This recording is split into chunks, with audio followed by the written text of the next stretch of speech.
حضرت مالک بن دینار فرماتے ہیں میں توبہ کرنے سے پہلے بہت بڑا شرابی تھا، میری 2 سال کی بیٹی تھی، میں شراب پینے لگتا تھا تو میری شراب گرا دیتی تھی، کہتی ابا میں تجھے گناہ نہیں کرنے دوں گی۔ 2 سال کی بیٹی، فرماتے میری بد نصیبی دیکھو میری بیٹی فوت ہو گئی۔ ایک رات میں خواب دیکھتا ہوں کہ دوزخ جنت کے فیصلے ہو رہے ہیں، قیامت قائم ہو گئی ہے، میرے لیے دوزخ کا حکم آ گیا، میرے پیچھے ایک بڑا سا اژدہا، بڑا سا سانپ بھاگنے لگا۔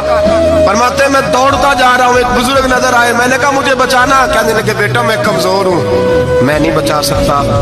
کہتے ہیں مجھے میرا اشارہ کیا، کہنے لگے پہاڑ کی طرف جا شاید تو بچ جائے۔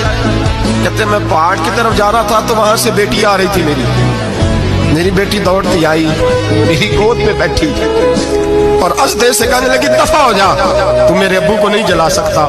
کہتے ہیں وہ 2 سال کی بیٹی کی آواز سن کے وہ اژدہا بھاگ گیا، میری گود میں بیٹھ خواب دیکھنا، میری داڑھی سے کھیلنے لگی، کہنے لگی ابا میں تجھے منع کرتی ہوں نا شراب نہ پیا کر شراب۔ تو میں نے کہا بیٹے یہ کیا ہے سارا کچھ؟ کہا ابا جی یہ تیرے برے عمل ہے جو اژدہا بن۔ تو بزرگ کون تھے؟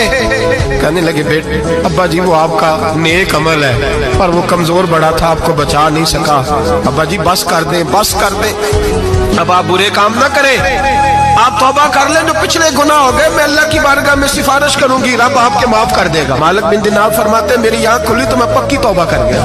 بیٹیاں تو بخشوانے آئی ہیں دنیا میں، بخشوانے، اور یہاں لوگ فخر کرتے ہیں، فخر سے بتاتے ہیں، کہتے ہیں میرے بیٹے کے 15 رشتے ہیں، شاید مجھے قرآن دازی کرنی پڑے، شرم کر، حیا کر۔ لوگیوں کی بیٹیوں کے بارے میں اس طرح کے انداز اختیار کرتا ہے، تو گناہ کرتا ہے پھر اس پر تو پھولتا نہیں سماتا، اور تو پھر تجھے حیا نہیں آتی۔ لوگ ٹیس کرتے ہیں، میں نے دیکھا ہے، کیونکہ بھائی کو تکلیف دیتے ہیں، کیونکہ باپ کو تکلیف دیتے ہیں، اذیت پہنچاتے ہیں۔ ڈرنا چاہیے، گناہ کرتے ہو پھر فخر بھی کرتے ہو، شرم آنی چاہیے۔